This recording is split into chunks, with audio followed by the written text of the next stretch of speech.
Yo, what up, Street Talks? Eric Kim. All right, so some thoughts. All right, so brief, kind of brief presentation on photography entrepreneurship 101. So this is the basic gist and the basic notion I wanted to have when we talk about photography entrepreneurship. The basic gist is this: what does photography mean to you, and how can you become an entrepreneur? So the reason I like this notion of entrepreneurship isn't this like you create a quadrillion dollar company and you get a bunch of VCs, whatever. Simply put, entrepreneurship is the art of risk taking. Kind of like that.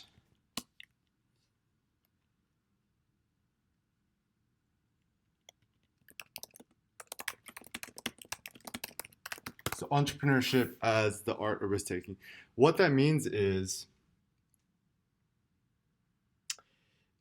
if you're ballsy enough and you're risk loving enough to take a risk for something you believe in, you're an entrepreneur. To entreprendre, whatever, it's a French word. And it's kind of the same word as adventurer. So if you like going on adventures, entrepreneurship is for you. Now, a question we never ask ourselves is this: what are your personal dreams in photography and beyond? So this is extremely important because no one believes in dreams anymore. It's actually really sad. Like I remember when I was a kid, people are always like, oh, what do you want to be when you grow up and what are your dreams in life, blah blah. But now nobody believes in dreams. It's actually really sad and depressing. And to me, what American means, it's American. I see it as more as an attitude, like the American attitude. The American attitude is all about dreaming. To be a dream, the dream act, dreamers. Dreaming is good because to dream is to imagine something that doesn't exist yet. Yet is the key point. So ask yourself, what are your personal dreams in photography and beyond? Because to me, it's not really photography for the sake of photography. It's kind of like photography as a means to self-development or, you know, philosophy or something greater than yourself. So for myself, I can't speak for you, but for myself personally, my personal dream is everyone could use photography as a tool for self-empowerment, for arts creation, for exploration, and I've even taught photography to kids at like the Phoenix High in LA. It's kind of like a continuation school or like a school for cool bad kids. But these kids are insanely talented and creative and amazing. And photography is a way for them to kind of like keep out of trouble and to actually, because I think photography is a tool for personal augmentation of seeing the world. So with photography is just like augmented reality. And now I'm kind of thinking more about like how can photography be used as a tool for like entrepreneurship or philosophy and health and so forth. Now, there are many different concepts in photography that are really, really important. And I'm just gonna kind of skip around because I'm kind of like that. So some basic thoughts. First thought: it's better to aim insanely high and fail than aim too low and hit it. And it's kind of, I think, a riff off of like, I think it might have been Michelangelo or something like that. The dude who painted the Sistine Chapel all by himself, one man. It's insane. And so I think we've kind of lost the faith in the greatness or the ability of just one human being, which is you. Now, based on my personal experiences, this is what I found that there's this quote from Fernando Galeani, quoted by Nietzsche, is eagles don't fly in unison, leave that for the partridges, fly solo. So I'm kind of for solo entrepreneurship. Even for me, when I file taxes, it's sole proprietorship. Sole means solo. Sole proprietorship, proprietorship, which means proprietorship. Yeah. Sole proprietorship, which means you are the solo, the only proprietor owner. And this is the tricky thing is that I've actually found in my experiences when you work on a team or you do collaborations, it's very difficult because no one will ever be as ambitious and hardworking as you are. And it's really the nice thing about solo entrepreneurship, like aka just you, just a team of one, is that you as a single individual can achieve a lot more than you actually imagine. Like even for myself as an individual, I've been able to make over the last 10 years, I've been able to make close to 10,000 blog posts, like a quadrillion YouTube videos and whatnot. And my ideas are still going. And so don't throw shade on yourself and don't think small and lightly about yourself. I think, you know, if we have any models from history, Leonardo da Vinci is probably the high point, or even Steve Jobs. I think it's actually good to have dead heroes than alive heroes because alive heroes are still doing stuff, so we don't know what they're really capable of. And so, even when I think about the world of photography, truth be told, I don't really think there's been any really, really great photographer that's been great marketer, great photographer, great technician, great innovator. Probably the most artistic photographer we've gone thus far is Henri Cartier-Bresson. The most free-spirited photographer is probably Joseph Kudelka, who's still alive. The most personable photographer was probably Richard Avedon, dead. And so those are kind of my three idols, but all of them are a bit lacking. And so my personal ambition is Eric Kim to become the first Uber photographer that great business person, entrepreneur, photographer, visionary, and so forth. And I don't know what your personal aims are, but better to aim high than to aim too low. And I think, okay, I think almost all business books, I've read like a quadrillion of them, they're all bad. This is the tip. Only ever read a business book or an entrepreneurship book written by real entrepreneurs who have actually created their own businesses, failed or whatever. And as an afterthought, after they got rich and they made their millions or billions or whatever, they decided to write a book for the fuck of it. And this is important because there are too many people out there who are just like, writers and consultants or analyzers, stuff like that. They have actually never actually done real entrepreneurship in the real world. It's so easy to just study a quadrillion entrepreneurs and just synthesize their ideas. It's another thing to actually go out and have real skin in the game. So, no one's opinion is 100% accurate. However, there are some opinions which are a little bit more accurate than others. So Peter Thiel is a great example, one of the co-founders of PayPal. And I think, his book 0 to 1 is probably one of the very few books actually worth reading. If there's only one book on entrepreneurship, this is the only one book I'd recommend. And he has a quote that's really great is, better to risk boldness than to risk triviality, which means like you only have one life. Even though Peter Thiel's kind of like one of those people who believe in wanting to live forever, that's not going to happen. Essentially, in this short, uncertain life of ours, better to aim insanely high and fail than to just aim for incrementalism, make things a little bit better, and then succeed. So probably better to be like an Elon Musk and start a Tesla, carte blanche, electric car company, than to be a Toyota, which is about, incremental gains. I mean, once again, the Kaizen Toyota approach is totally legitimate. It's good. Like, Honda and stuff, like they make very, very good cars, extremely reliable. But for me, I don't know, it's just kind of a little bit boring. I'm like, probably much more interesting to just create something uber epic and fail than to create something that's like kind of good-ish but succeed. Now, some words of advice based on Eric Kim's decade of experience. Watch out for the traps. So what are traps?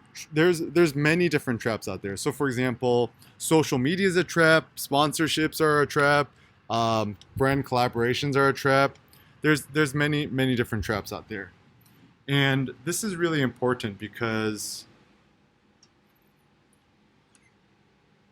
until you own your own platform, you can't own nothing. So there's a nice Jay-Z quote. until you own yourself, you can't be free. Until you own yourself, you can't be me, which essentially means one must own their own platform.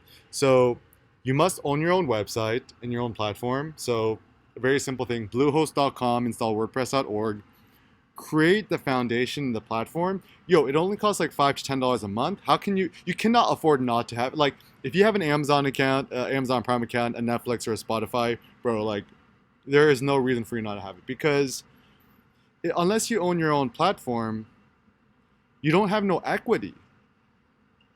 Even Beyonce says, right? Like, you know, pay me in equity, reverse out of debt, skirt, whatever. The basic notion is to have equity is to actually have a portion of the pie, whatever you're creating. So just like, personal story of mine, my mom worked at this sushi restaurant for like, like close to a decade. She hustled super hard, trained so many waiters, waitresses, whatever, built up the business. And one day the company, kind of didn't like my mom, so they essentially pushed her out of the company. And my mom told me straight up good advice. Sangjina, or Sangjin, which is my Korean name. This is really important in life, is that if you always work for somebody else, you're never going to have any equity. You're not going to own any of it. Because it's kind of sad, because but then that's kind of part of the game, is that you could spend so much hard work building up something, but as long as you're working for somebody else, or you got a boss, you're working for a company, you don't own any of that pie. And so when you own your own platform, you own yourself, and you also own that equity.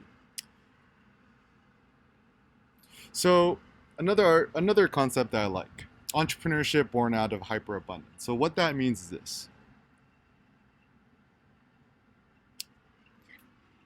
I think there's two types of entrepreneurship. One type of entrepreneurship is entrepreneurship based on need, and one out of abundance. So what is the difference? So this is kind of inspired by my best friend Nietzsche.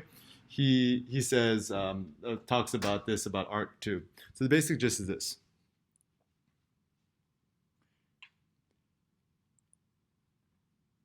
If you create a business only to make money because you're desperate, whatever you create will be some sort of compromise. It might actually not be that good.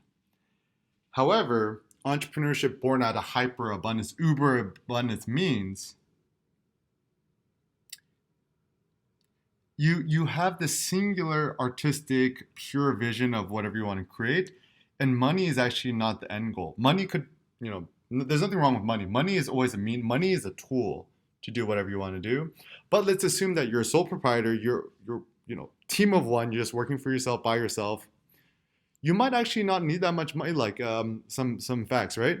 You could live very well in Mexico City for like less than $1,000 a month, $500 a month if you go cheap, or you could live in Vietnam, in Saigon or Hanoi, and as long as you have a Wi-Fi connection and a laptop, you're pretty money.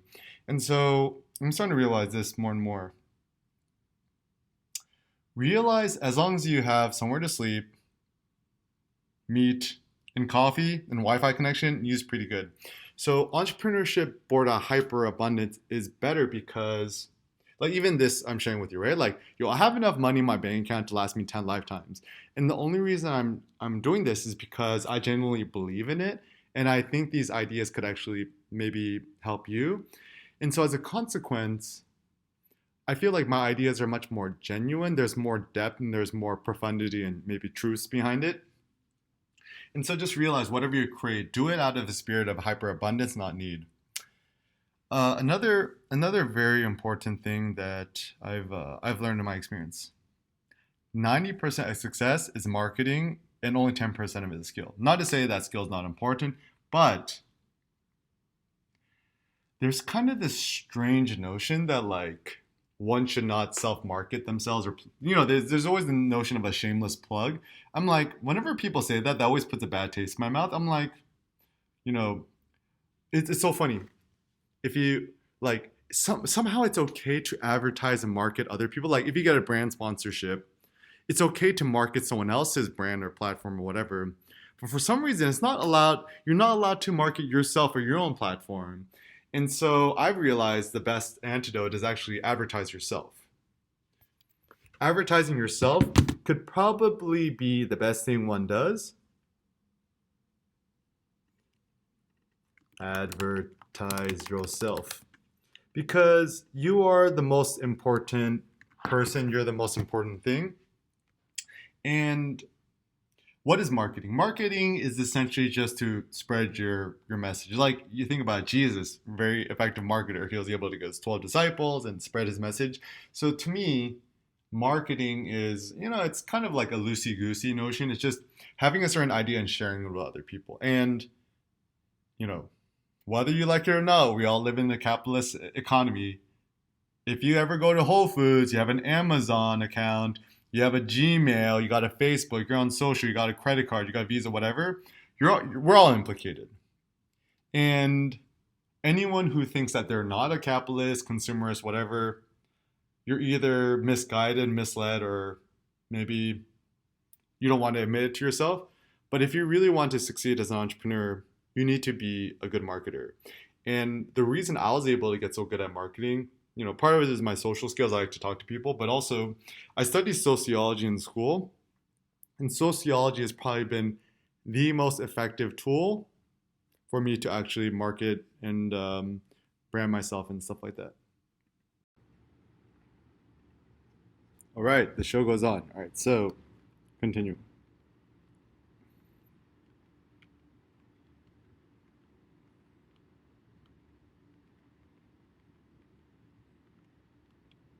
All right, so this is actually another big piece of advice I wish I could have gave myself if I started all over again. So essentially, me, Eric Kim, I made my name being a street photographer, and my life goal was always to become the number one street photographer on the internet. And then I achieved that goal, and it was pretty cool. But in every niche is a trip. So if I could give myself advice again, starting all over again, it would be this: be anti-niche. Don't allow yourself to get pigeonholed into any one thing, because sooner or later you're going to outgrow it. So better instead,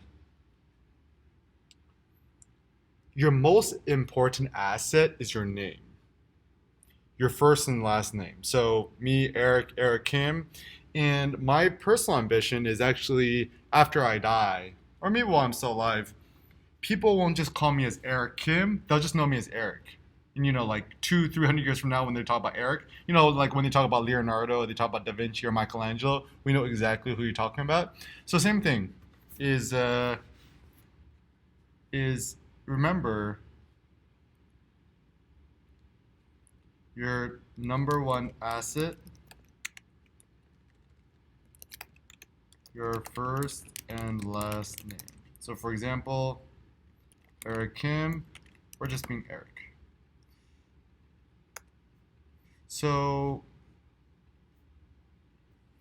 what that means is, if you're gonna start, a business or your sole proprietorship, don't call it like, shadow images or, decisive moment photography. Just use your first and last name, right? Like, Eric Kim Photography, erickimphotography.com/blog. Like keep it kind of simple. Or like better yet, if you register your own domain, just try to get your first and last name. Like actually, facts. Shout out to Cindy. I actually own erickkim.com, and I had to buy it out for like $1,000. Good investment. So also realize, as a photographer, don't kind of stick yourself in the small ghetto of photography. Rather, better to brand yourself and market yourself as a visual artist. Now, what's the difference? Visual, like your eyes. Artist, we all know what an artist is. And so you're not just a photographer, you're a visual artist, because you like to utilize different tools and technologies to augment your visual arts. Now, to me, this is very important because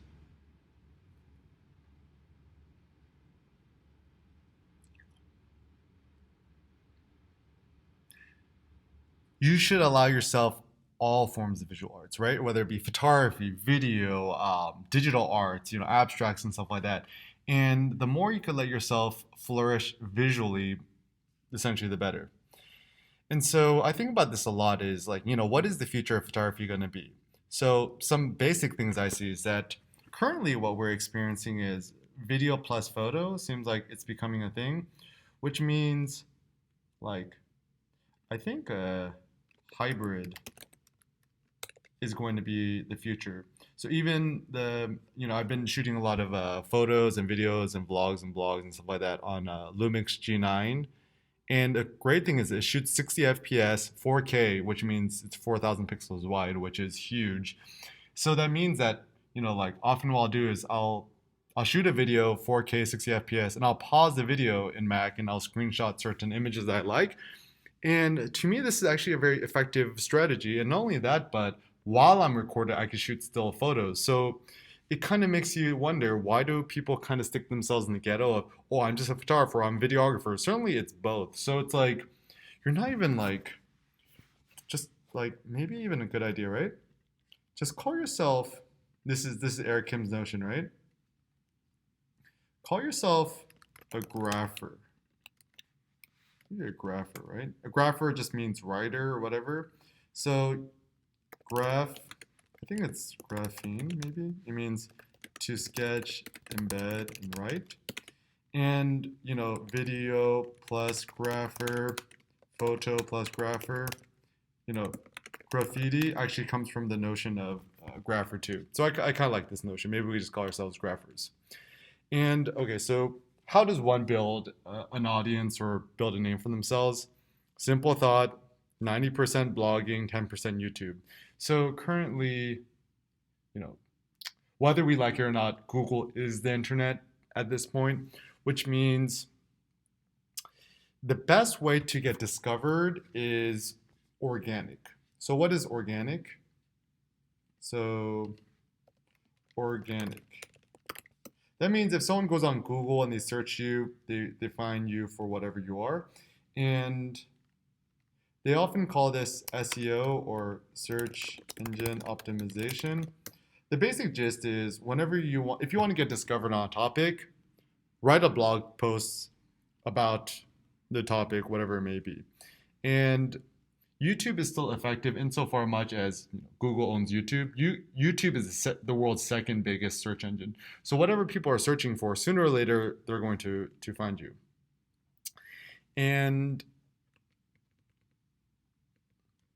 so another important entrepreneurial philosophy that I got is create the thing which you wish to see in the world. So, it's kind of a riff off the Gandhi quote. Gandhi may or may have not even said it. It might have been somebody else. But the basic gist is, it's one thing to kind of complain about how the world is. It's another thing to do something about it, which means the most effective thing to do in life and stuff like that is to realize you're powerful and you're strong enough to actually change the world. Like a lot of people are nihilists. So, oh, you can't change the world. But I'm like, bro, you can change the world. Come on. It's easy, right? Just internet. This thing called the internet, the blog, YouTube, right? And so create the thing which you wish to see in the world. So arsbeta.com is essentially, my vision that I had with, shout out to Kevin, Cindy, Annette, June, everyone. So essentially we created this platform where, like the top composition, created a platform where what I call it is a double blind platform where the person who uploads a photo is anonymous and the person who gives a comment is anonymous. So it makes for much more effective, honest feedback. So like the focus or whatever.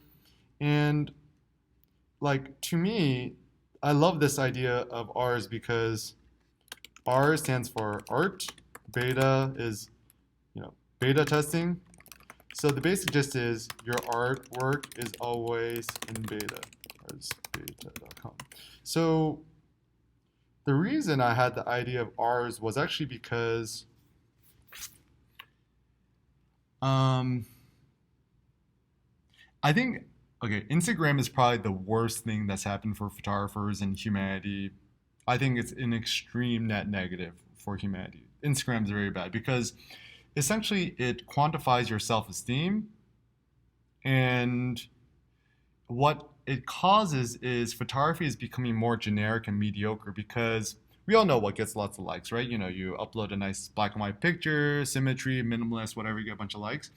And now the problem is fishing for likes and followers and stuff like that, rather actually making something kind of unique because truth be told, there's, I think I forget who says this, but there's a quote. It's like the rare for the rare, and actually, it might have been Horace. I'm not 100% sure, but essentially, rare things aren't going to be appreciated by the masses, and a lot of Romans have also talked about like the vulgar masses, right? Like Horace too, and it's funny because Horace is probably one of the best poets of all time, and during his lifetime, there's way more popular poets who was more popular than him, but Horace is the one that's lasted. He has things like, I'm gonna make a monument more lasting than bronze, and he was right. So the basic gist of ours, this is actually my initial mock-up of ours. The basic gist is like imagine Tinder for photographers. You upload a picture, you swipe right to pick, swipe left, you don't like it, and then you swipe up to favorite it, you swipe down to leave a comment. And shout out to June. He made Ars Coin. It's kind of like a pseudo crypto for things. And yeah, shout out to Cindy. Everyone who's helped. Ben Mills gave some consulting too. And so the basic gist is you commission critiques, get feedback, and stuff like that. And ours is so great because like I really think that we haven't really quite scratched the surface yet of what could be the future of photography and feedback. And I think arsbeta.com is the one. So I'm going to keep working on it. Anyways, so blogging is kind of interesting to me because I kind of think of blogging kind of like meta thinking. Like as I blog, I have an idea. Like for me, sometimes I have a general gist of an idea I have, and then I blog purely for myself. Like some people like to journal or whatever. I like to blog because it's like thinking or journaling in real time. And there's no such thing as a good blog post or a bad blog post, but to me, it's more like an honest blog post or a dishonest one. So for me, an honest blog post is only whenever I have an idea I really care about and I'll pursue it to its depth or profundity to the extent that I like. False blogging to me is when people blog just to get a lot of affirmation likes and stuff like that. And so, I've been in this for like over a decade and I feel like I'm still a beginner. So I kind of like this from Steve Jobs, right? Essentially just like ask yourself why do you do what you do, because no one ever knows what they do. And so, you know, just kind of like ask yourself like why do I do it? Like there's this notion of like, the three whys, right? Like you ask yourself why three times. I think it's from Toyota or something like that. If you keep asking why do I do this, you'll sooner or later find a good answer. And you know that's probably the apex of philosophy and entrepreneurship. Why? Ask yourself why three times or more, and you will achieve a deeper understanding of something. So this is important, right? So keep asking yourself why. So why do I make photos? I make photos because it makes me happy. Why does photography make me happy? Photography makes me happy because I go out and I interact with the world. Why do I like to go out and interact with the world? Because that's what gives me some sort of physiological thriving. Why is physiological thriving important to me? That's to humanity and organic processes based on thriving. So the more you could question yourself and challenge yourself, why, the better. And actually, the why app, Zen of Eric, is kind of something I'm working right now to create like a philosophical thinking tool that you could actually keep asking yourself why. Because you talk to most adult, man, I hate talking to adults. I like talking to kids. I like talking to college kids. Not even college kids. College kids kind of bad too. I like talking to freshmen. I like high schoolers. I like talking to people who haven't been indoctrinated by the system yet, right? Because there's kind of like original thinking. Original thinking doesn't necessarily mean it has to be the most like interesting idea, but to me, original thinking means you're not just swallowing and regurgitating what others have taught you, but you actually use your real life experiences, your empirical experiences to share your opinion. And also just realize your opinion is always in a state of flux. So ultimately, as an entrepreneur, you're a risk taker, you're a philosopher. Always ask yourself why and create what you want to see manifested in the real world. Peace out.